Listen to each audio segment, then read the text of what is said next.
just 'cause I love my podcast. Working fans. I shed blood for my podcast. Ra-da-da. Let a podcast holler where my podcast. The pussy at. All I want to hear is right here, my podcast. Somebody say something about a podcast. You won't take this from me, baby. You will not take this from me, baby.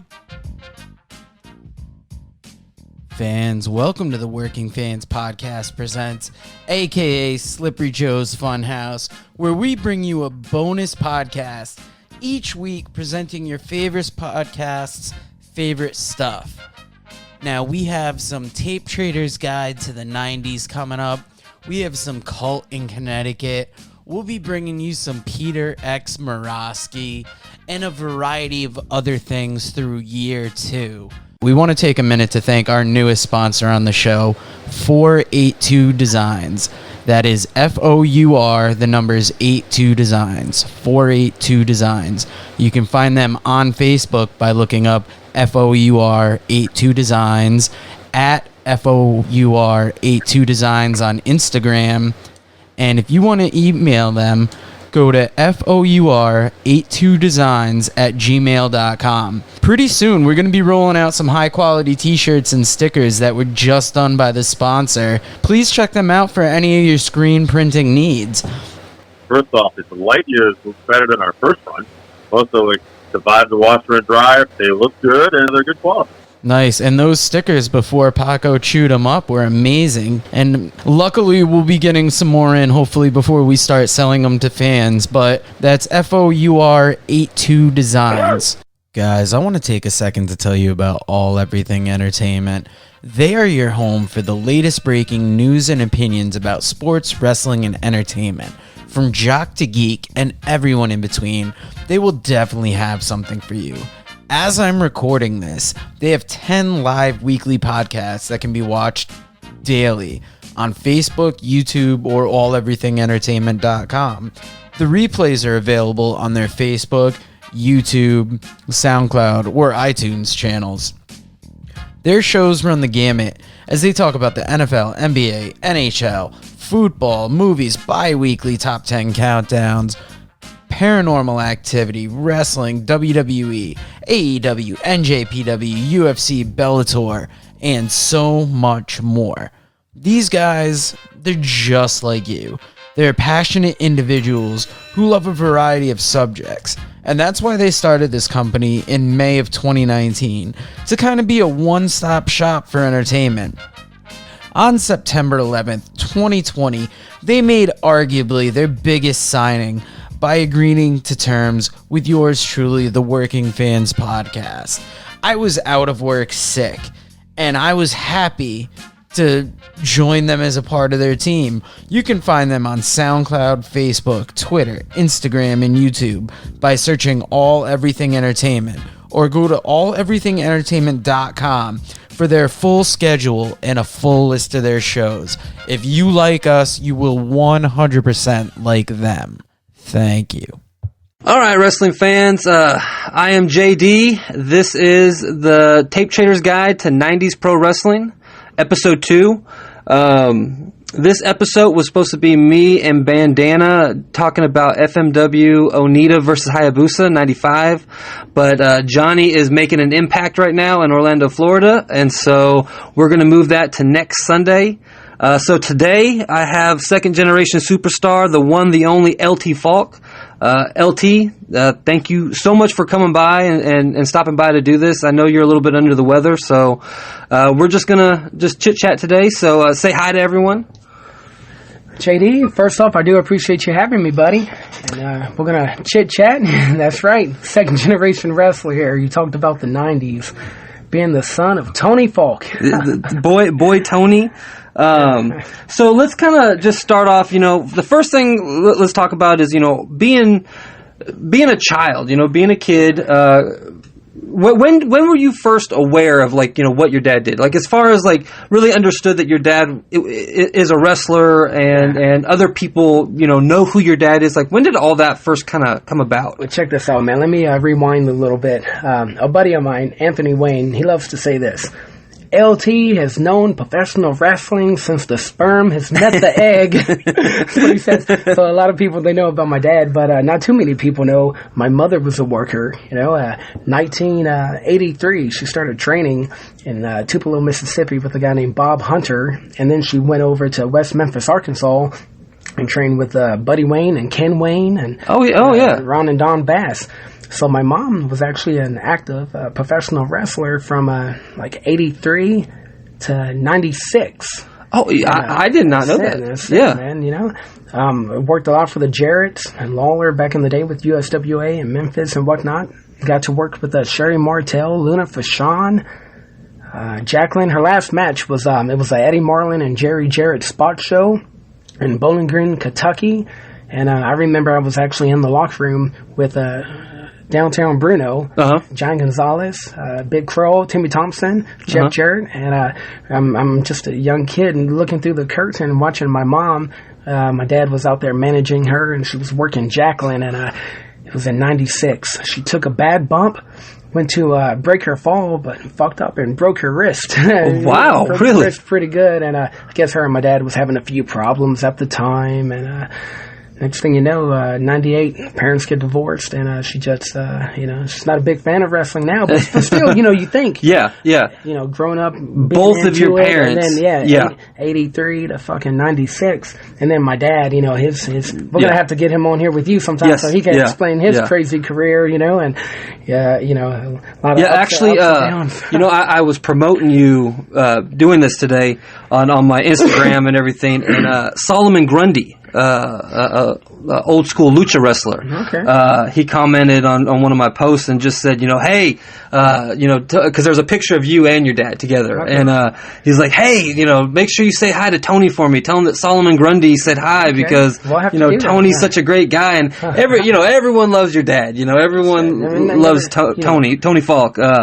So many years in the business, different territories. He has one hell of a story. But anyway, my mother, ended up they went over to Puerto Rico, San Juan, Puerto Rico, working for Carlos.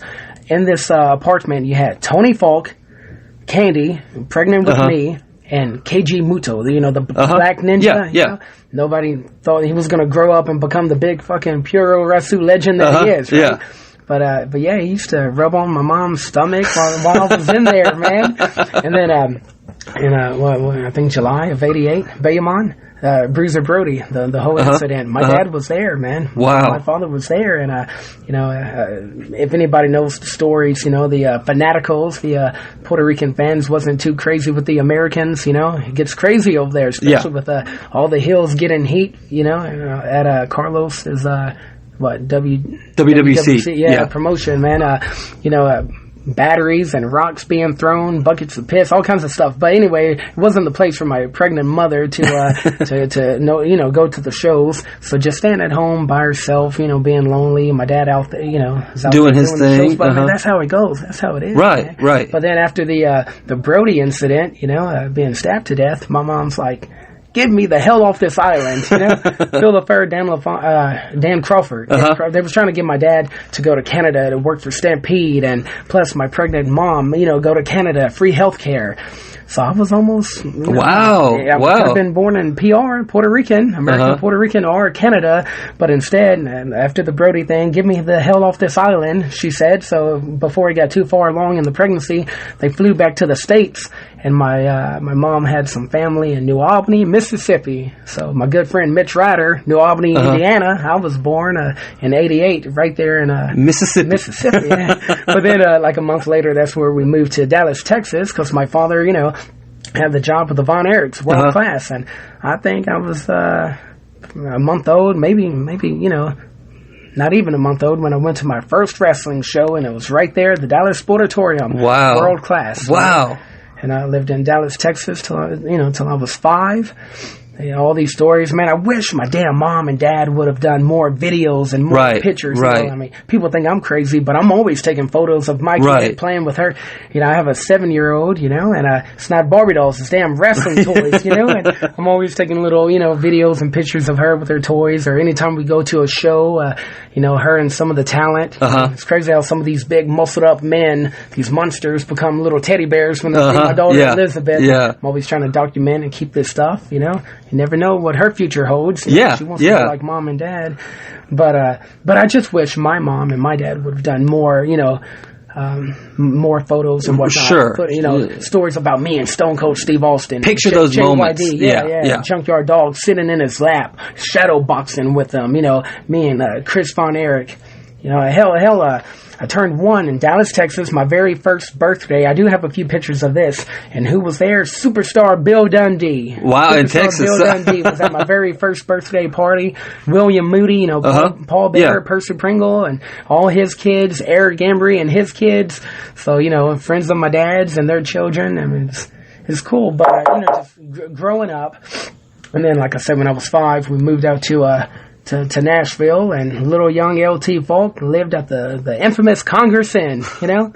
My dad was in, you know, Memphis, and a lot of the boys, you know, my mom was doing a few shots, you know. She's back in the ring traveling with the USWA promotion. My dad's doing the same, and I got to tag along on a few of those trips as a young kid, or a guy named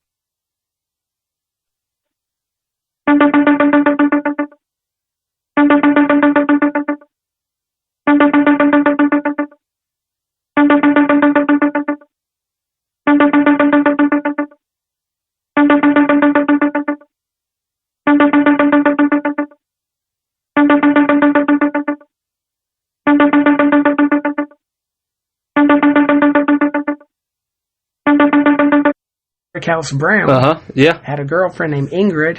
First guy to ever train me. Yeah. Brickhouse Brown, Yeah. Oh. Madison, Tennessee, at the Yeah. Excalibur Gym. Okay. Him and it was his school, and it was him and Chris Michaels. Damn. Yeah.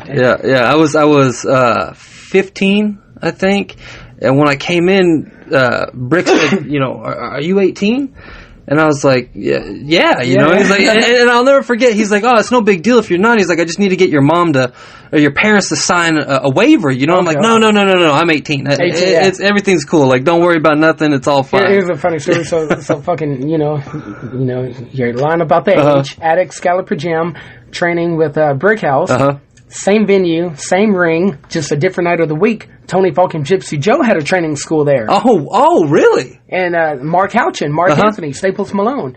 He lied about his age. Said he was 18. So I guess you and him probably had the same thing going on. Who would have known? Me and Mark Anthony. His Brickhouse's girl used to babysit me at the Congress Inn, and all the, you know, Bart Sawyer and early Sandman and Moondogs and all kinds of guys. But like I said, I was young there, man. But then just so you guys move here to Nashville when you're 5, and your dad starts working for the USWA at the time, that still the territory here.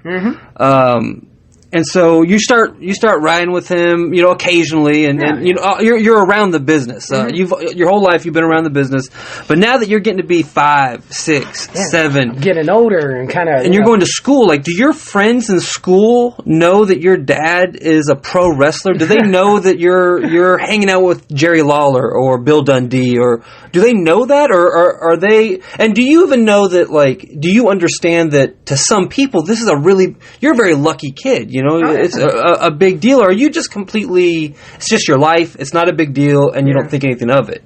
Yeah, I mean, at first, you know, when I was younger, a lot of guys, you know, if my dad, you know, came to school for any, you know, programs or picked me up and dropped me off, some of them, especially the teachers, you know, the principal. Right. I remember Taylor Stratton Elementary, Mr. Henderson, my principal, was a big fan of wrestling, and, that's Tony Falk, you know, Memphis, you know, wrestling, plenty of times, you know, cutting up with school buddies. You know this guy? Has your dad wrestled him?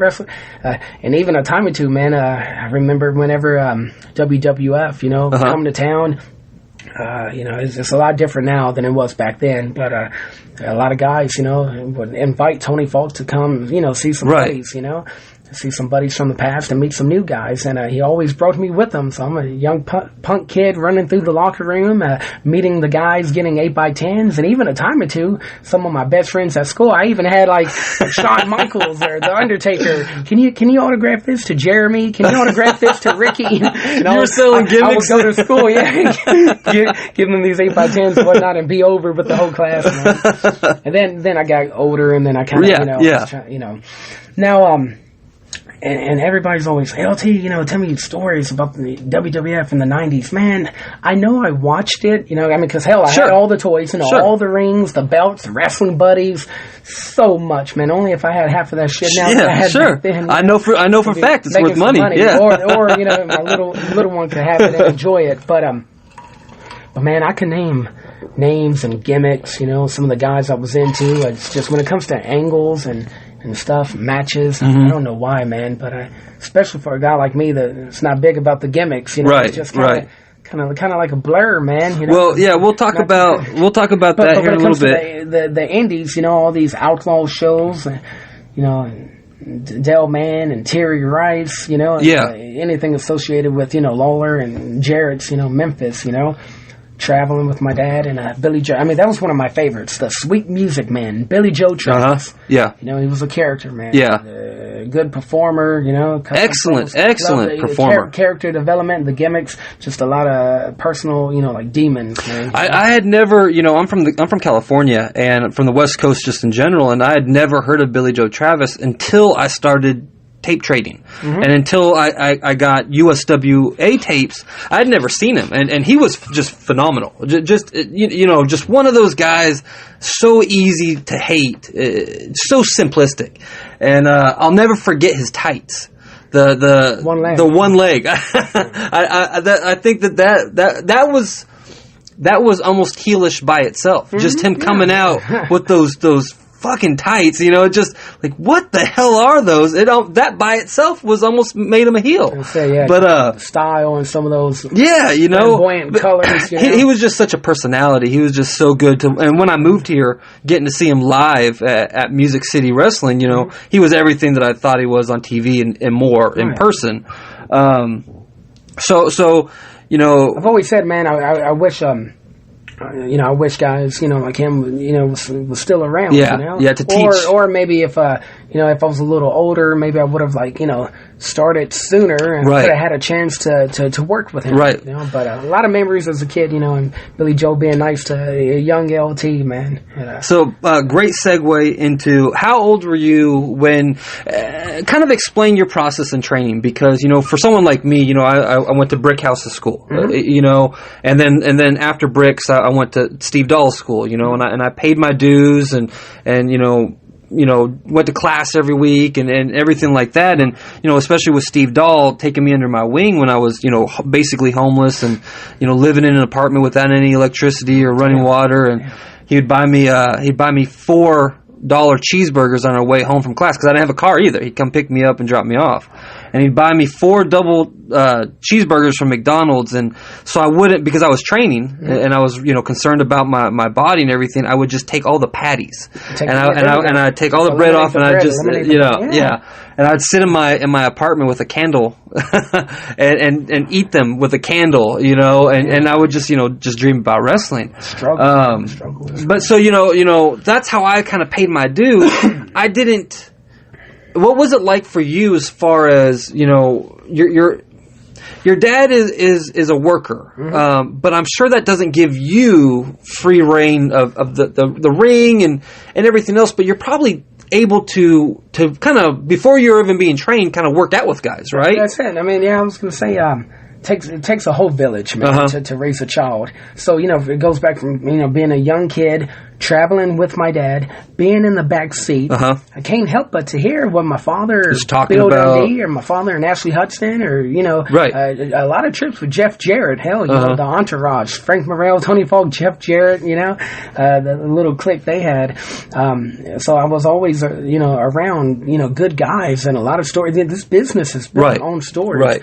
And at a young age, I knew, as a kid, man, shut my mouth and keep my eyes and my ears open, and just soak this in. And just understanding psychology and, the way, the business format, Right. And then, seriously, at a young age, man,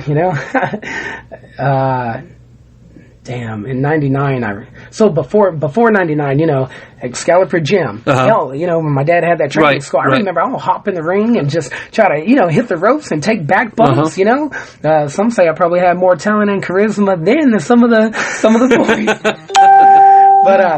But then, and then, man, it's just crazy how shit changes. Just waking up in the morning is a blessing itself. Yeah, Wrestling, I used to just eat, sleep, and dream it. I was all about it. And then, at the age of 10, I was in Cincinnati, Ohio at my grandparents' house, and in the backyard playing baseball, and I hit the ball pretty damn good, and it, went over the backyard into like a little, into the woods. you know? And I go back there to get the ball, and there was a tree that I guess was struck by lightning, and it was crossing over a creek. Now, kids are going to be kids, so instead of just, walking through the creek, maybe getting a little wet, getting the damn baseball, I wanted to climb the tree. Right? Sure, yeah. I'm a kid climbing this damn tree, and they said, I don't remember the incident. Supposedly it was dry rotting, and I was a little chunky kid, I fell off of the tree, 15 feet head first, landed on a boulder, like a big ass rock, dried out creek. Man, I'm knocked out. Next thing you know, blood's pouring out of my ears. My right ear was damn near ripped off. Busted my head pretty good, and my grandparents called the ambulance. The next thing you know, I'm in Children's Hospital in Cincinnati, Ohio for like a week and a half in ICU. Oh, wow. Yeah, my parents came up there in no time, and once again, I wish there was videos and pictures of this because, major head trauma, 15-foot, head first fall. They're stitching my ear back on. I fractured my skull in 3 places. I'm getting, internal stitches dissolve. I'm getting staples on the outside. Brain hemorrhaging's the most important thing. Brain hemorrhaging, man, that shit could be fatal. Sure, yeah. Thank God, I'm still here. My jawbone. This is crazy, man. They said it was so many fractures, so many cracks they couldn't count. The doctors wouldn't even let my mom bend down and kiss me. Oh, wow. Because my jaw was so, messed so up. sensitive. But no plastic surgery, no plates. Wow. Or nothing. All the shit was in line. It was still in place. Yeah. And, we're just so concerned, like, what's going to happen, and I pulled through, everything was fine, but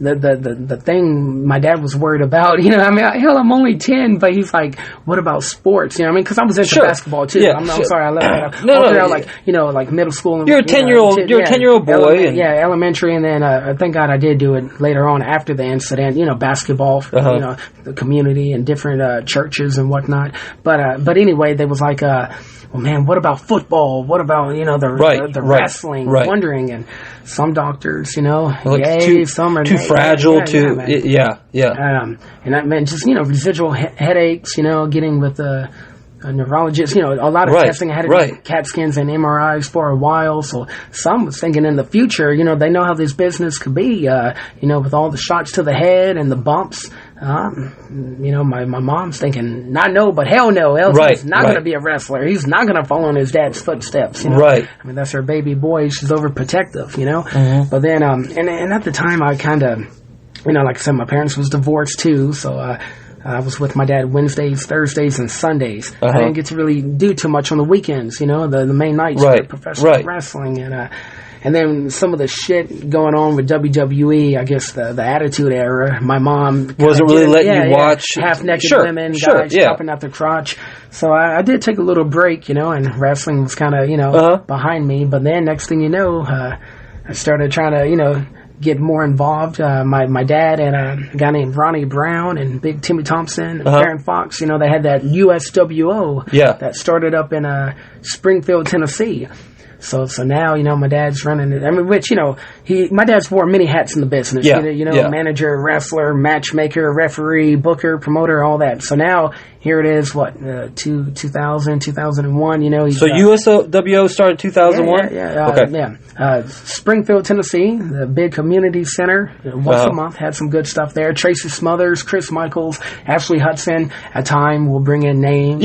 Jerry the King Lawler, Bill Dundee, Dutch Mantel, stuff like that. And now at this time, WCW is dead, ECW is dead, and TNA is starting in the Nashville area. Do you ever remember if that affected anything? Was because a lot of guys moved here. A lot of guys moved here to Nashville, and I know while I was training, because I was training at that time, at that 2002, 2003, that time period. And I know Kid Cashy would work for Burt for next to nothing just on his days off, because he lived here, he was in town, took him 20 minutes to get to the show, and so, he'd come in, sell gimmicks, and just work for cheap, not necessarily working for cheap, that's probably the wrong way to say it, but working for less than he would for an out-of-town booking, because he's getting paid by TNA to basically, he lives here, it's everything's local. I mean, we had, the beginning of a USWO, maybe 2000, early 2001. Okay. So when did TNA start down here? 2002. Okay. So 2001. I was going to say I started, helping set up the ring. I'll set up the ring and get in and just kind of run the ropes, and play, and then selling programs, and then helping out with the concession, and then I started doing the music. So now I'm really talking to the boys and getting cues about music and run-ins. They're really right. Understanding timing. That's it. Yeah. But then later down the line, I guess, that's when so many guys started coming down here, like the Kid Cash, and more with Jerry Land, Michael Shane, Wolfie, Slack. I mean, man, it was TNA, man, starting off at the municipal and then the fairgrounds, and a lot of those guys, was working with us. But this is still Springfield days. Okay. Like I said, so not officially training there, but like I said, I was doing music and helping out, set up the ring and stuff like that, clean up the building and all that. But then we go to Madison. We go to this little gimmick my dad turned into a wrestling arena. Every Friday night, USWO wrestling. We did TV. 110 Harris Street. Oh, I remember that building. Yeah. So that's when we started getting the Michael Shanes and more with Chase and Chris and Wolfie and Nicholas, Sin Bodie, Kizarni, Tracy Brooks, Angel Williams. Yeah, because all of them were living here. They're all living here in town, and they all had those apartments over there by Summit Hospital. Yeah. So that I want to say that, and that was 2002, 2003, because this is crazy shit, man. I used to just, get in the ring and kind of duplicate what I saw, self-taught. I remember Madison Arena, this dude named Johnny Chris, JR, he supposedly worked for Porter, and different guys used to come, and him and I would hop in the ring, and I'll just beat him up, and top rope hurricanranas and head scissors. And I was a mark for the X Division, I was loving the low key, Amazing Red, AJ Styles, and all the, watching that, and then watching, the WWE with the Billy Kidman to Jerry, and a little bit of lucha here and there. So I used to try to, they call me the king of the arm drag for a fucking reason. You know what I mean? But anyway, check this out, man. I was just in there doing my thing before and after the show. I never once did I attend a proper professional wrestling training school, which, is, only if I did, But at this time, I used to just hop in the ring and play around. My father, Tony Falk, had his very first match at the age of 14 in Paducah, Kentucky. That's a state with the commission. But All-Star Wrestling. Commissions were a lot easier to pay off back then, though. And we had a guy named Eron Hatchet. Yes. Oh, yeah. I totally remember him. Memphis, he was your champion. They loved him. Little man Jerry Jarrett loved him. He had one hell of a drop kick, and then it's all about choices, decision making. He was involved in a little something, and then I think he was incarcerated for a little time, and then he got out, and my father put him to work. Eron Hatchet, and I guess he'll see me in the ring playing around before the doors opened, and he's thinking, damn, LT has some talent. Look at him. He needs to start training. You know, Tony, you need to get this boy going. You had your first match at the age of 14. Let LT have his. But anyway, we shot this angle, man, and he turned heel. And got on my dad, and I ran down to the ring. Eron, think about what you're doing. You're a fan favorite. These people love you. I love you. Don't touch my dad. LT, this doesn't concern you. I don't care if you're a man, woman, a child. I'll break your freaking neck. He comes at me with the big right hand. I block it. I'm a kid, man. I'm like 13. I'm 13, and I start drilling his ass, shoot him off, a little do-si-do, and he hits me with his finisher. You know, and you're dead. Yeah. You're dead in the that's ring. My very first thing. I'm man. You know, were you nervous? What was it like? Super, man. I was playing the music at the time. You know, so I was up there playing the music and knowing, man, I have to get right. This is a top angle. Sure. With your dad. Yeah. And all my friends, my family, the same fans, that watched me grow up, and supported us. And now I'm finally getting in the ring, in front of a live crowd, doing a little something. And like I said, all it was, go to make a save and then get a beat down. But it meant a lot to me, Yeah. And I did that. And then I think like a week or two later, when Eron Hatchet turned, into Norway Havoc, turned heel and started this group, the Hero Killers, with some of these local guys like Tim Renesto, which is a wrestling veteran. Yes, whose father was also a promoter and a worker. So having him there with his guidance and his input, not just for me, but for the whole show, locker room etiquette, helping everybody out, and then, guys like Devon Day that's no longer with us. I mean, there's some good guys in this little Hill faction. And then he's trying to like take over the USWO, trying to get promoter Tony Falk to do a transfer of ownership. But my dad, this is his company, this is our family, he's not going along with it. So then next thing you know, they beat my dad down, they tie him up into the ropes, they come up to the music stand and they grab me, they pull me down, throw my ass in the ring, they start getting on me, and I think they like set up a few chairs, a few voting chairs are set up, and they pick me up for like a power bomb position. Tony, signed the contract for this match, because they've got a hold of you. Sign this, it wasn't a transfer of ownership. They wanted a match, Tony Falk versus Eron Hatchet. The winner of the match gets full ownership of the company. And I think the match was like, supposed to take place on a bigger show that was, a few weeks, ahead. So I just remember this, man. They're holding me up in the power bomb position. Sign the match, Tony, sign the match. If not, LT's gonna get it. He can't watch his son get, power bomb through these chairs. So he gives the guys what they want. They put me down. Security's taking me to the back, and this is a shoot, man. This is how it went. True story. Some might, say, oh, that's bullshit. How could, you do such a thing? That's unprofessional. That's not right. And then others are saying, man, this kid had it fucking easy, man. Yeah. Everybody has a story to tell. Yeah, but sure. Security's taking me to the back. Security is taking me to the back, and I hear Norway on the mic cutting a promo about all the stuff he's going to do to Tony Falk and how he's going to take this company over. But in the meantime, next Friday night, I want that punk kid LT Falk in a match. And I'm looking up, at the security guard. I'm looking up at our booker, Timmy Thompson Pro, and I'm like, is he ribbing me? What did he just say? They're like, yeah, LT, you're going to... I've never attended a legit training school, I've listened and watched, and I guess my dad and Timmy and Nori felt a lot, seeing me in the ring, selling, registering facial expressions, body language, my physicality, and doing the, execution of the maneuvers. Maybe they just trusted me and thought that I could do this, Right, yeah. And then, I swear, that Friday it was in 2003, August the 29th, 2003. A 13-year-old LT Falk, had his first match in Nashville, Tennessee. Arena, 13, man. All my damn school buddies, man. We had a packed house that night, All my school buddies, everybody came out to watch it, and I kind of, just incredible. LT credible. I had blue jean shorts, Oh, a cut-off shirt, but I had Trace knee pads and some, some white, Yeah. B&A boots, Yeah.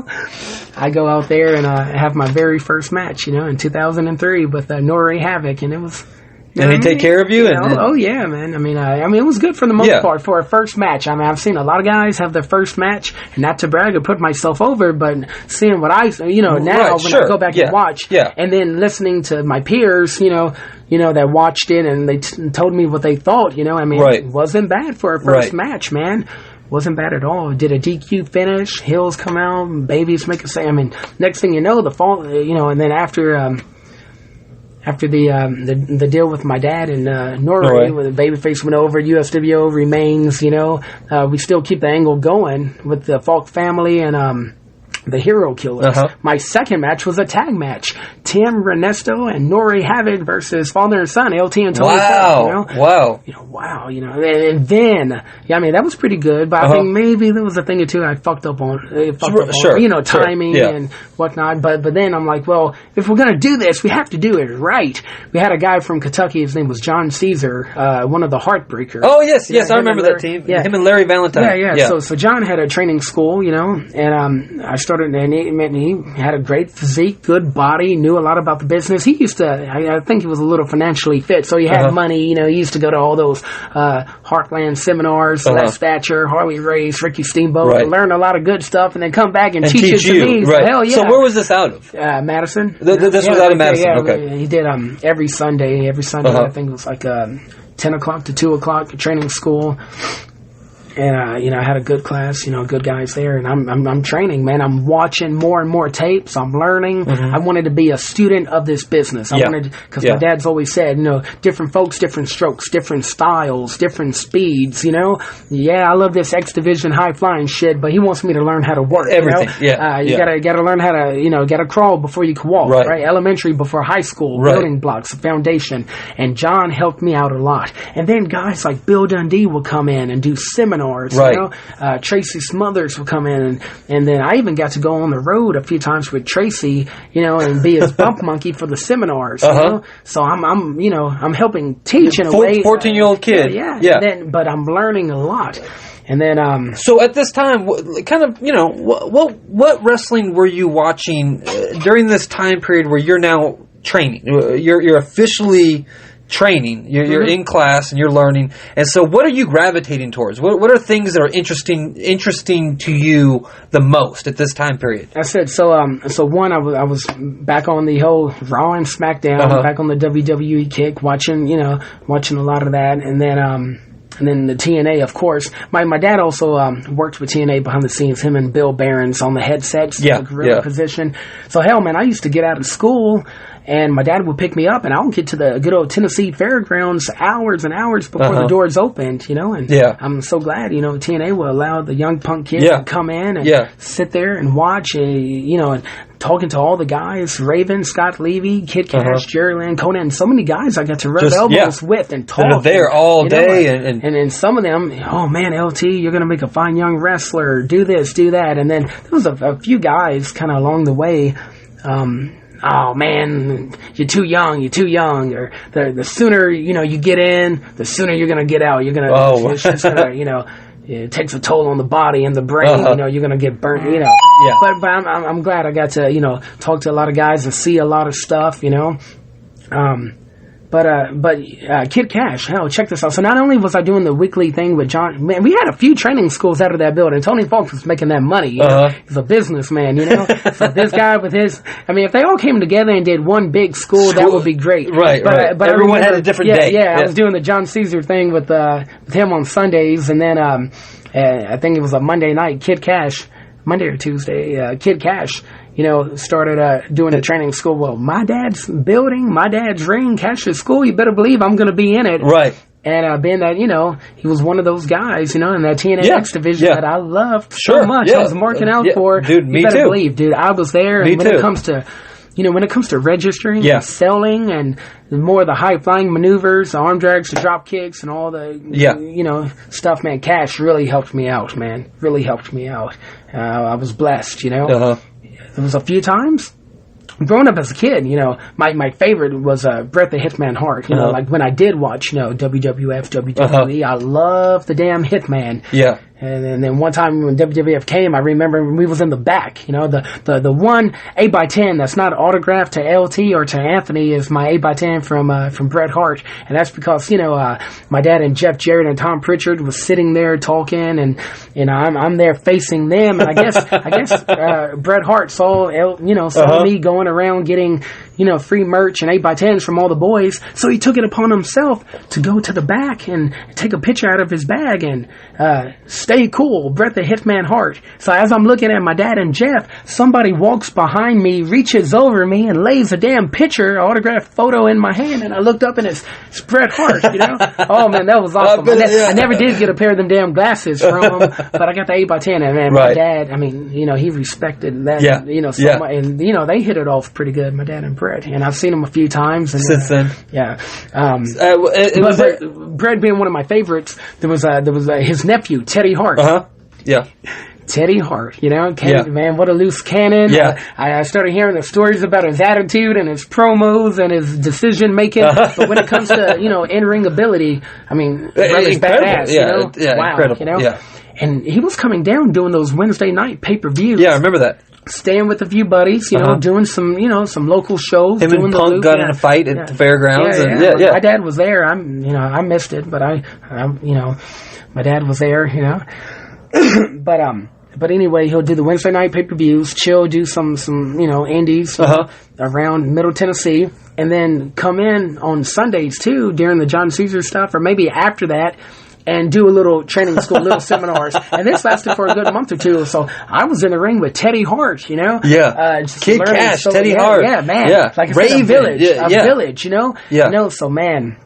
So, and you never stop learning. In my book, no matter who the fuck you are, no matter what you do, where you've been, the way this business evolves and all these different variations of maneuvers and even terminology. You go here, this move is called this. You go here, this, move is called... What? Yeah. But a lot of different guys, man, a lot of good guys. I've had the privilege, to Jerry work Lynn with and to learn from. That's it, yeah. man. Especially, and like I said, you never stop learning, So were there any, while you were training in any of the different, the multiple training classes, who are some of the people that you trained with, as far as other students, like that were training with you side by side? One, we had this girl named Kathy Owens. Oh, yeah. She's still around. A guy named Danny Kopis, Tiny Bear. And then we had...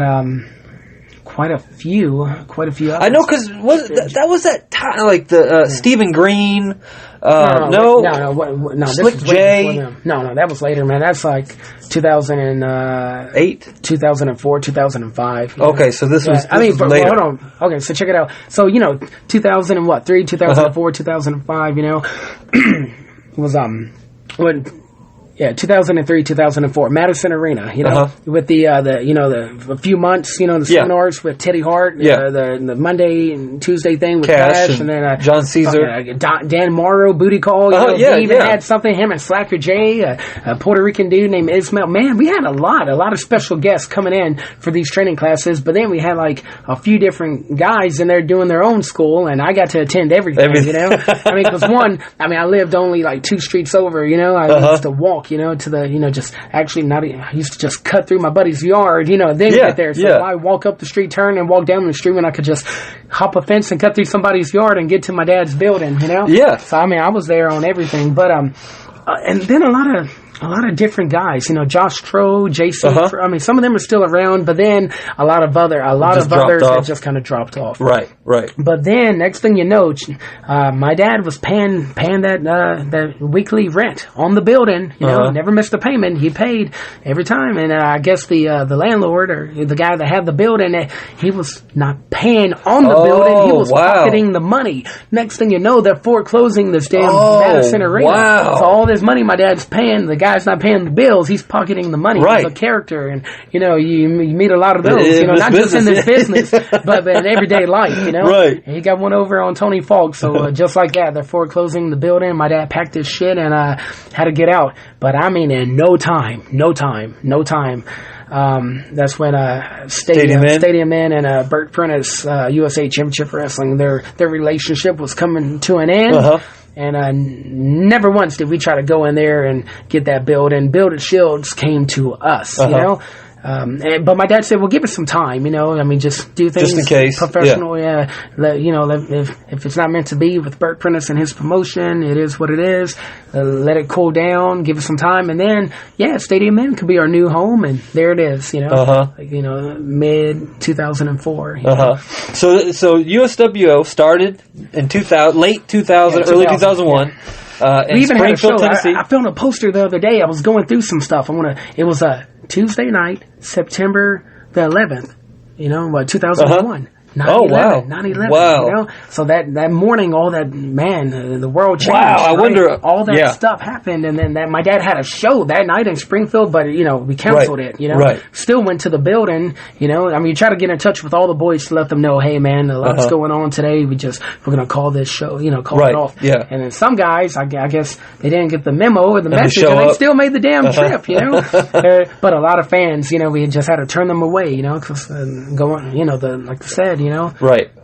History, man. So you guys started in Springfield, then you moved to Madison, and now you're moving to downtown Nashville, right across the street from LP Field, right across the street from the Tennessee Titans, at the world famous, famous Stadium Inn. Because before us, Burt Prentice, his promotion, and then Mike Porter, and then back to Burt Prentice. So there's already, this hotel. This Were you working for Mike Porter at the time? But I did Columbia. I never did Stadium In for Mike Porter, but I was doing some Columbia shots, Because he was, correct me if I'm wrong, he had an X Division title, didn't he? Oh, yeah. Oh, yeah. So at the time, I think he was doing like a weeknight, like a Tuesday or a Thursday at the Tennessee Fairgrounds. And I was there, man. And it had some good guys. But before that, man, I was doing, trying to be loyal to my dad, Every Friday night I was working for USWO, and Saturday I was going to Lafayette and Gallatin, SWA, a promoter named Tim Scruggs, and man, I learned a lot there, man. Worked there for like 2 years, never got paid a dime, but what a stepping stone it was, the experience. Promotion. I go there, I work, I learn, I practice, I work the crowd, because doing stuff in training is one thing, but doing it at a show in front of a live crowd, Sure. Man, I'm so blessed for the time I had with SWA, and that was a stepping stone for me to go there, work on my craft so I could go to, bigger platforms. Right. And I was lucky enough to, go on the road and travel, and I was doing some stuff. Hell, looking at my books, man, 16, 17, at the age of 18, I was doing 4, 5, 6 days a week. Yeah. I mean, that is crazy. Man. I think living out of a damn city. very first time that I met you, you were, I believe, 16, and we met in Tower Records in the Opry Mills Mall, and I'll never forget. I'm looking at the wrestling DVDs, just over there, just looking through them, and this young kid walks up to me with a baseball hat turned around backwards, and he's like, "Hey, man, you like wrestling?" And I was like, yeah, why is this kid asking me why is this guy coming up to me asking me if I like wrestling? And then you started promoing, telling me about the USWO, telling me about, every Friday night and blah, blah, blah. And I was like, man, this dude is selling the shit out of this thing, and ain't nothing wrong with that, And you're like, you told me that you're working in Illinois at the time. And I mean, you started just talking to me, man. It's like me and you were best friends for years. LT Folk loves to talk, selling myself, Josephus. Product. Every time I see Josephus, he always says, man, I don't know what I would do if I had both you and LT at the same place at the same time. He's like, nobody would ever say anything ever. And then the thing is, man, even as a kid, man, speech therapy. I couldn't talk to save my life as a kid, man. I had so much, like chronic ear infections and the PE tubes, the surgeries. To help. I had like 7 pairs of tubes throughout my childhood. So it's all something to do with all the all that connected, hearing stuff, messing with your speech. So I couldn't talk, man. Speech therapy throughout my life, and then getting to the point wanting to talk so proper so people can understand what I'm saying. Right. Trying not to talk too fast, trying to make sure I hit all the syllables, you know. And then wrestling's all about talking, you Yeah, know, and nobody yeah. wants just a plain, boring, fucking Eeyore, Winnie the Pooh talk. No, you gotta have charisma. Sure, you know, yes, yeah. enthusiastic, you know. So, I'm stuck in promo mode. Yeah. 24/7. I'm always playing with my voice up and down, facial expressions. You know, even if I look stupid in front of some people, you know, at least hey, he's a character, man. Yeah, He's- yeah, you know. yeah. But yeah, I remember, you know, they was going out of business. I don't know if you Yeah. remember that. So we was fucking stocking up on DVDs and CDs, you know. But then, you know, USWO at the infamous stadium, and man, you know. And Quite a ride.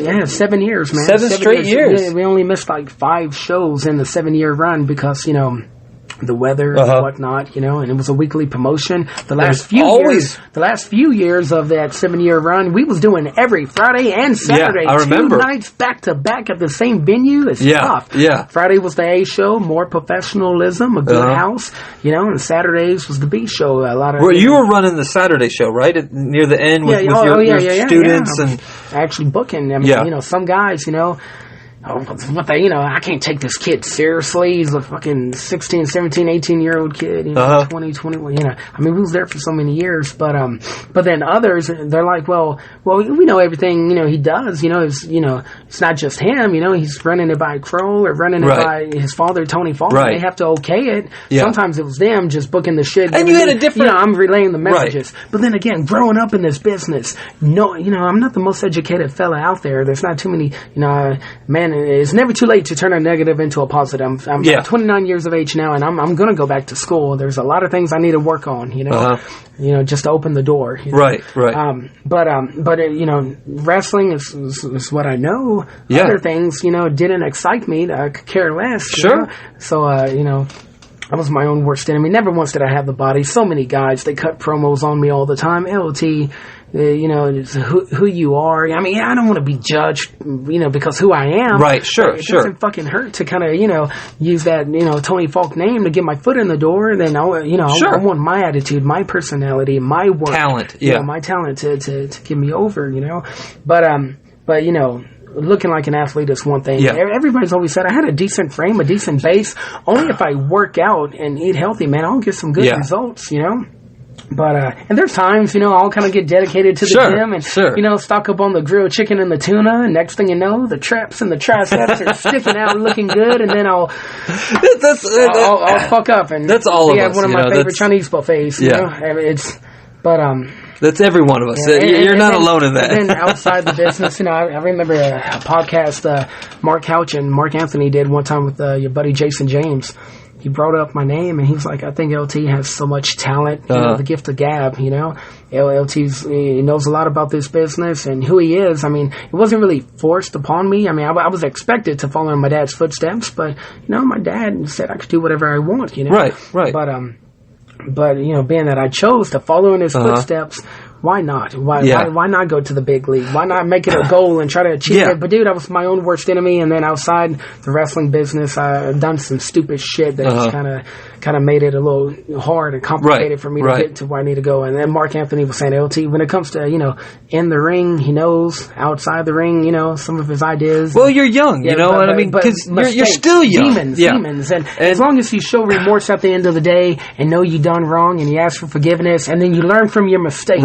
Right. You know? And you know, I mean, I think that it's good to point out, you know, LT, think about a lot of the other second generation guys, you know, especially in this area. I mean, you know, I mean, there's a lot of great guys, you know, people that I like personally that have had a tough time being the son of a well-known wrestler, and you're young. You I mean, you're still young today, so you were even younger then, and you're this young cat that's in this world where people are idolizing you. People much older than you are looking up to you, and then backstage, you know, you're also not just, you know, not just in the middle of the ring are people looking up to you and assuming that you are bigger, better than you are, but backstage you're the son of the promoter, of the guy that's running the show, the guy that's paying the bills, the guy that's giving the POs. You know, you're that kid now, so there's always gonna, you know, it's tough, but it's negative and positive. positives. You don't do the gimmicks. You don't have a coke habit. You're not. There's no needles marks on your arms. That's right, buddy. And so. We all make mistakes in life, and for you to say something like, it's never too late to turn a negative into a positive. I mean, that's such a great outlook and such a great thing to say, especially in this business where there's a whole lot of fucking negatives. Man. Oh yeah. I mean, there's just so many. But like me personally, I feel the same way, man. I look at you as a star. I always have. I see something personally that I see something totally different than I think that you see, because I'm always, I want you to cut your fucking hair and I want you to be the biggest heel there ever was. Oh, and I mean, that's just, I see it. I really do. And so anything I'm ever involved with, whether it's a booking or promoting or just talent or, fucking just doing gimmicks, I'm always pushing your name out there. And I feel like everybody has a show that has a spot for you because I do appreciate it, man. It means a lot no, to me. I mean, it's not even like that, I mean, I don't even look at it in that way. I just think that's kind of what you do. It goes back to Steve, feeding Steve Dahl, feeding me and training me for free, and it's just what you do. That's what this business is about. Not just the boys taking care of the boys. Yeah. I mean, just being real with someone. Hey, man, I think give this guy a chance. Yeah. This is something I see in him. Yeah. and some guys get it, some guys don't. Man, this business is not for everyone. There's a lot of those $1 million bodies, 10-cent brains, guys with 2 left feet. Some guys they have the look, they just can't work. But then there's there's guys that can work, man, but they can't. Yeah. They can't deal with it. Like our friend that lives down the street right here that we were just talking about before we started filming this or taping this on Wednesday night. I love that guy to death. I mean, he's a lot of fun, but man, he can't be around the business. Because being around the business causes everything bad to come out of him, it's like, and when I talked about him, like I said, man, Billy Joe Travis, man, and as a young kid, I got to witness some stuff I should have never seen, right, but I heard the stories, man, and when it comes to the gimmicks, right, man, I guess I'm not knocking it here and there, guys want to do it, but when you fucking abuse it, man, that's when you're fucking up your health. Yeah, you're losing your family. You're losing your money. You can lose your money. Life, To me, it's all about the money. I mean, so I woke up to that at a young age. I'm thinking, man, these fucking drugs, man, whether it's pills, that's good. Or even alcohol, man. It's crazy. Some of these guys drinking, and how it could damage them in many ways. So I'm glad, and plus, my father and my mother, they didn't do that stuff, so it wasn't in my environment. I mean, I'm not gonna lie, I try to experiment and do a few things here and there, temptation, peer pressure, the wrestling business, but thank God I never got addicted to anything, but then, it's also, negative choices, with the girls, I was young, dumb, and full of cum, like you said. I was traveling here and there, and doing some TV shows, and good looking guy, long hair, and some of these, I took advantage of it, but if young and single, play the fields, have fun. But then there was times where I get committed in a relationship, and then I fuck up, and then baby making. But I do love my children out there. Yeah. But it's I'm gonna say, man, I got a whole bunch of kids too. Then it even comes to like, man, I was so loyal. So many guys, they're like, one problem is LT should have branched out. He should have traveled a little more. But then if I'm at Stadium Inn, being loyal to my dad, working for my family promotion, and also making a little bit of money selling gimmicks. First of all, you got to speculate to accumulate. You spend money to make money. T-shirts, DVDs, pictures. I've always been pretty good in that department. You got to do it. Yeah. So I'm making a pretty good chunk of change. Going 10 minutes down the road, helping out my family promotion, having fun with the ladies, and then making some good, nice little payoff, and then gimmick sales. But then I know other guys that are going like,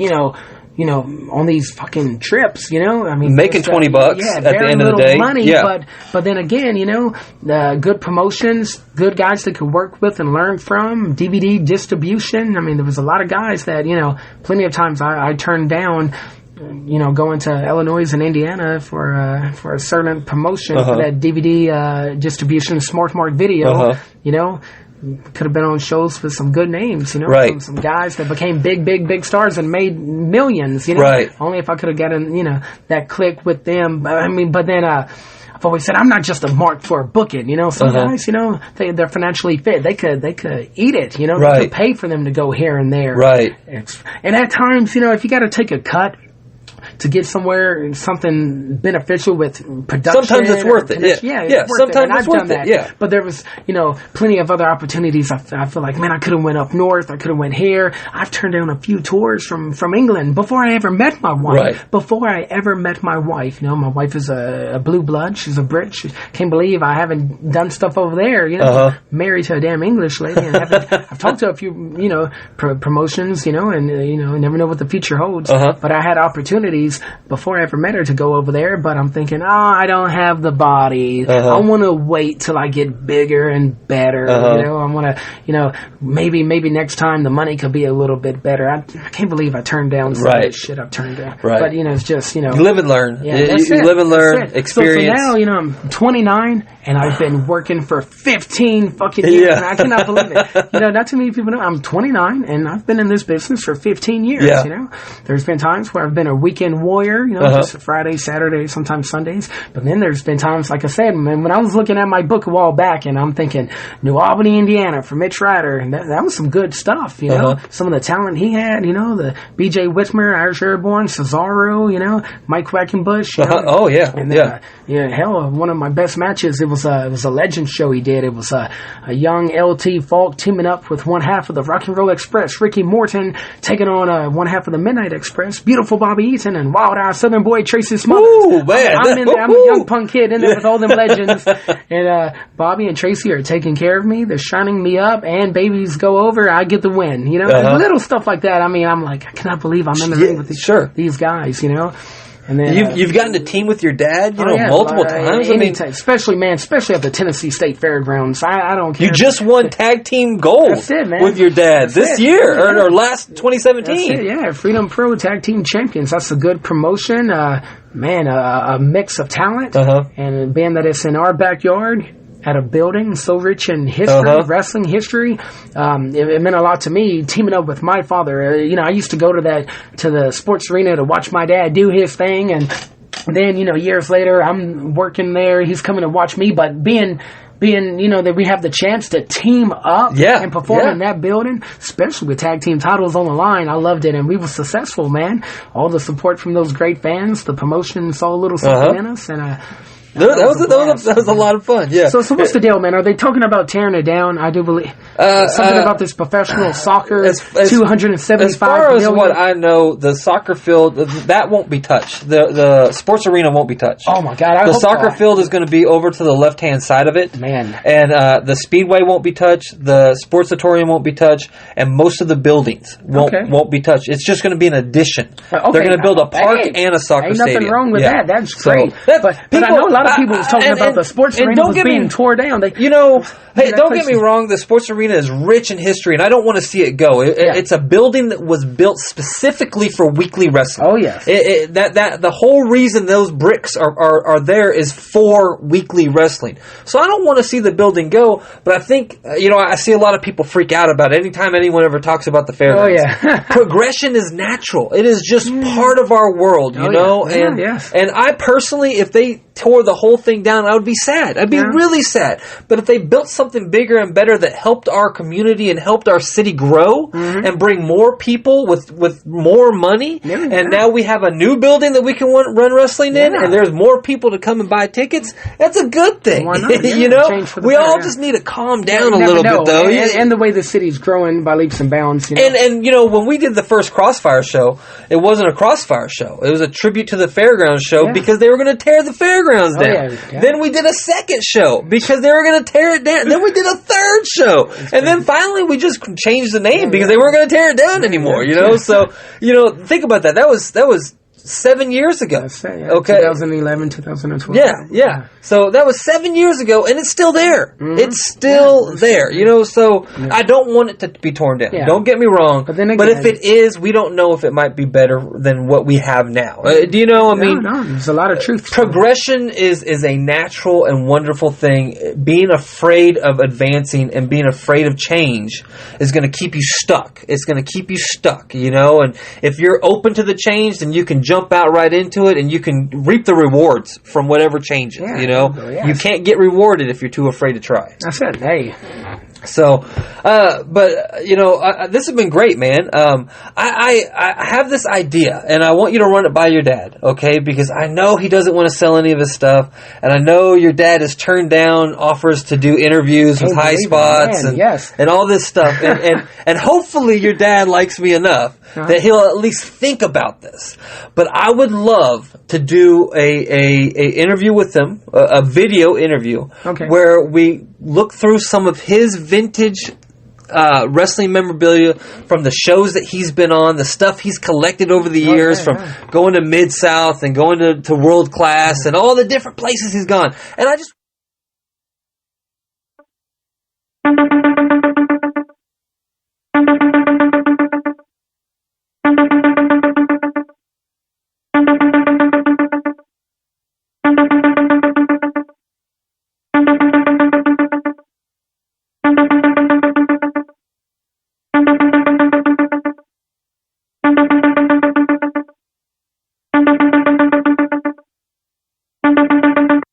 want him to just give his memories of these, that would be these nice. different things. I would love to see it, and I know many out there would love to see it. You know, Like I just said. think that that's such an interesting thing, you I know, don't know for why. He's- for us collectors of Yeah. items to watch Tony Falk. You know, for one, just watching him talk is fantastic. But to watch him talk about these wrestling items that are, you know, 20, 30, 40 years old and that he's kept, and that, because he's kept them because even they have older, meaning stuff to him. even older than that. Stuff Stuff that he collected when he was a kid. I mean, that then would when be, he got in the business, man, that would be fantastic, wouldn't it? I mean, that would be a great. That's a great idea.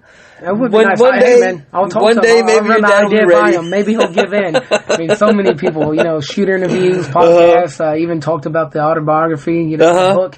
Man, he needs to do it. He's got so much to tell. Got to work with a lot of different territories, helped a lot of guys out. So some of the, you know, the big names in this business, they know Tony Falk. They worked with him. Hell, he's helped train. You know, he was you know, a part of their training or working with them. And I remember Mike Bucci, you know, Simon Dean.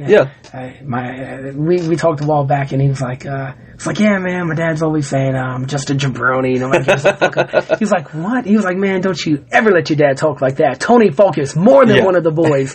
You know, everybody has a story to tell. He has one hell of a story. So hopefully here soon we could get it out there. Right. You know, I mean, man, I'm telling you, it'll be a good learning experience for a lot I think of guys. so, man. Yeah. I really think he's got so we've hit an hour, so we're gonna wrap it up here. Before we go, to keep everything topical, you know, like I had said, this is episode 2, the big We'll number do 2. another one. Trust me. big. We left a lot of stuff out. Yeah. I mean, when it comes to training and all the there's gears just and so ups and many downs. more But yeah, things I'm just just in the time that I've known you, we haven't touched on any of that. 29-year-old guy, 15 years of wrestling. You know.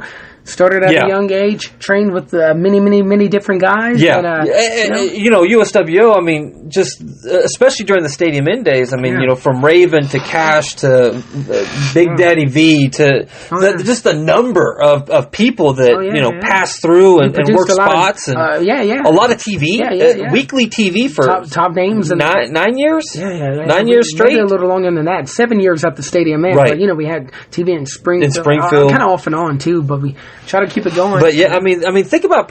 I know firsthand producing TV just how difficult it is, or producing video event. You know, I haven't even produced TV, but an event to do weekly TV and produce it. I mean, that's you know, that's a struggle all within its own. But like I said, you know, this is episode 2, and when me and Johnny sat down 2 weeks ago, we had told the listeners and the fans and everything that we were going to review the 1995 Onita retirement show, the 5/5/95. Hayabusa versus Onita in an electrified time bomb barbed wire steel cage match that is absolutely great. You don't even have to be a fan of hardcore wrestling. This was just a really fantastic Was. match. Yeah. And in 1995, if you were a tape trader, this was a must-have tape. You had to have it. It had to be on your list. If it wasn't on your list, you weren't even going to fuck with that guy because that guy doesn't know what he's doing because he doesn't even have one of these. You know, I mean, there was just these tapes that everybody always had. You know, and this was one of them. But Johnny is in Orlando, like I said, and doing his thing and making his money. So I asked you to come down here and do this thing with us. And so for everyone that is listening that wanted to hear that show, it'll be Sunday the 18th is when we'll sit down, me and Bandana, and do that show. But to keep everything topical, one thing I don't want to do is I'm not real big into talking about current day wrestling because I don't really watch it a lot. Yeah. I watch Monday Night Raw every week. I watch SmackDown every week, but I watch it in fast forward. Okay. I don't sit down and I get more of my wrestling, my current day wrestling, from reading posts on Facebook than I do actually watching. You know, but I enjoy watching that's PWG. how it was for the longest. Yeah, But I now, enjoy like I said, watching PWG. I enjoy. There's a handful of promotions that I really enjoy. But you know, for the most part, I don't sit down and watch wrestling a lot. Wrestle Kingdom 12 was a matter of days ago. You know, on the 4th. Today is the 11th. Mm-hmm. Yeah. So about 7 days ago, about a week ago, Wrestle Kingdom. You watched it. I just want real quick. I want to touch on what did you think of Omega? Jericho, and what did you think of Naito Okada? You know, the show was a 75-hour long show, so there's a whole lot to talk about. I don't want to dive into it. Everybody that's listening to this, I guarantee you, listens to 100 other podcasts every week, and everyone's already talked about it. But from your point of view, those two main events, what did you think of them? I mean, I'm going to start watching a lot of, New Japan. You know, I mean, I've seen some of their stuff before, but I've never been really, obsessed with it. But after watching the Wrestle Kingdom 12, seriously, I'm going to try to tune in a lot more. It was so, a dream match. That's what it was, right? Chris Jericho and Kenny Omega. Promoted it just fucking perfectly. Totally, man. Promoted two main events. It broke the internet, man. I could tell two different crowds. You know, I'm reading all over how pissed off people are that you can't have a co-main event. There only is one main event. It's the last. Blah blah blah blah blah. I guarantee you, 80% of people that are American that never watched New Japan before this last show, they watched it to watch Jericho, and to them that was the main event. And then to all the people that were in the crowd, to all the Japanese people, Naito Okada was the main event. I don't think there's there's no reason to bitch about this. It was a business decision. Those words, co-main event, are nothing but fucking words that are for marketing purposes. That's how it should be, because I mean, it's you're marketing to people that have never seen this before. You know, market to them what they know, and then make them fans from watching this show, and it's so incredible. So what did you think that Omega Jericho lived up to the hype? I mean, it was good. I really did enjoy it. Maybe there's a few more things they could have done. But yeah, man, I enjoy it. There was something I want to find out what the hell was going on. Was it a no disqualification? Was it like a street fight? It was. Then I remember the deal with the Red Shoes, the referee. And if you notice, if you watch Jericho, he says something to Red Shoes and is like, "Hey, this is a fucking no DQ match." They're on the floor for a fucking minute, and they start getting a count. He starts getting. I just didn't understand that, but everything else, it was a few comedy things, right? With the fucking spray, and then the flipping off the camera, taking something, and a little bit of comedy, some brawling, some hold, some chain, high spots, a little bit of everything in that one match. And Jericho could go, man. They say he's one of the best. You know? So yes, man. I mean, I did enjoy it. Kenny Omega, body work. I mean, I know a lot of people out there, they're not too crazy about him. I don't know if it's some of the shit he's done in the past. Well, you have that new school mentality of the Young Bucks and Omega, and then you have that old school mentality of Cornette and I kind of look. I'm kind of in the middle. I think that Omega. I think the Young Bucks are incredibly talented. And I'll be real honest. If I'm bored and I'm sitting on the couch and I've got nothing to do, I'll type in the Young Bucks into YouTube and I'll watch one of their matches because I enjoy watching that kind of stuff when there's no context to it. When it's just watching the moves, just the highlights. It's a lot of fun. I don't personally, this is just me personally, and I know I'm going to get so much hate over this. I do not find credibility or psychology in the way those guys work. to me, this idea of laughing at the old guard, the way that the old class used to show respect for wrestling, and to the idea of laughing at that and that being the gimmick, it does annoy me. Because I still have that respect for the business. I was taught that way. I understand things are different and things are new and there's progression, but I don't even understand why there's such a need to constantly make fun of anyone who doesn't think the way they do about wrestling. They're extremely talented. They're making a buttload of money. All the power to them. I hope nothing but total success for them. Because at the same time, like, I'm not from. I didn't grow up in the 70s. I didn't even watch wrestling that much in the 80s. So I don't have that same kind of Jim Cornette mentality either. So I'm kind of in the middle where I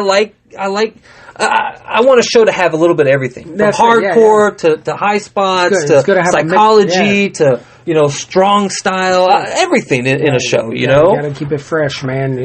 A mix of talent. Especially guys. You can't have everybody looking the same. Different gimmicks. People unique. People look different. Fat guys, skinny guys, muscle guys. The style. Some guys, they like the hands-on, technical. And other guys, they're into the bar. The Young Bucks are great. They are. They're a lot of fun. If you're a student of the business, you can fucking learn as much as you can and go with everybody. It's good to have different matches with different places, different places you go, different expectations. But yeah, man, the wrestling now, especially with some of these promotions, it has evolved a lot, and I feel like some of the shit they do, I don't think I could do it, that's why I don't try to fucking go work for places, but the injury list, man, I think the injury list is a mile too long. Crazy, isn't it? Some of the fucking, crazy, Germans and all these neck bumps and brain busters on the fucking apron, and going off the top through this back to this. I understand that some shows you're making a couple more bucks than you are other shows, but a lot of these I watch on Facebook all these fucking short clips of people doing stupid shit, and you look in the crowd and there's 12 people in the crowd, and why are you doing this? You can still work a match and it be just as exciting without hurting your fucking body. Before we go, LT, let everyone know where they can find you on social media. LT Falk. Just LT Falk. Facebook. And then you also have a YouTube page too. YouTube. So they can see your matches. It's a new year, it's a new game. I was gonna say how the wrestling business has changed, and times do change. Fuck, man, why am I not doing Instagram and Twitter? That's where it's at now, right? I need to adapt. I just open every account. Not just for marketing and exposure, as a professional wrestler. I mean, it would be a plus. It does help, but just everyday life, man. I'm gonna get with it. I'm gonna stop talking about it and be about it. Well, cool. Just LT Falk, FALK on Facebook. Everybody go and follow him. And YouTube. Everyone go follow him. Everyone check out his matches on YouTube. Get to know LT, and we'll have LT back here again, talk about even more stuff that's going on. Maybe one time you can come over with me and Johnny and we can review an old match together. That's kind of the thing that we're going to do on the podcast. Sounds fun. If you're listening to this anywhere other than Podbeam, whether it's Stitcher, iTunes, Google Music, all the different places, all that I spend 5 hours uploading these things to, Podbeam is the official home of the podcast. So all the extra podcasts that I put up there, everything else will be there. Check it out. Just check out the Tape Trader's Guide to 90 Pro Wrestling on Podbeam. Then also go to the Facebook page, which is same thing. You can search for it, Facebook / 90s Indie Wrestling or 90s Indie Podcast. Check out WrestleTopia. Just type in WrestleTopia into any search bar, and you'll find all my Twitter, my Instagram, my Facebook, my everything. The number one place to buy all your vintage memorabilia is WrestleTopia. So get with me if you are a collector, and I will hook you up. Make sure you check us back out again next Sunday, the 18th. For FMW 5595, the 6th anniversary Onita retirement, Onita versus Hayabusa, and we'll also talk 1990 WCW. Johnny Bandana will be back in the house. So to all my friends, family, and loved ones, I appreciate all the time that you spent the last hour and 15 minutes listening to this. And please send me as much feedback, even if you hate my guts and think I sound terrible. I want to hear about it. All right, until next time, next week, thanks so much. All right, so that wraps us up for this week. Thank you again for listening to the Working Fans Podcast. So as always, you can find us on Twitter at FansWorking. Our Facebook page is Working Fans Wrestling Pod. We have email where you can reach out to us and let us know what you think also. That's workingfanswrestlingpod@gmail.com. Follow us on Instagram, workingfanswrestling_pod. And then as always, please continue to listen to us on Anchor.fm, Google Podcasts, Spotify, Breaker, Overcast, Pocket Cast, Radio Public, all your major platforms. If you're following us on Apple Podcasts, which we are also on now, and YouTube, please make sure you subscribe and give us a 5-star rating. It helps us bring you these podcasts where we get to talk to you and talk with you every week.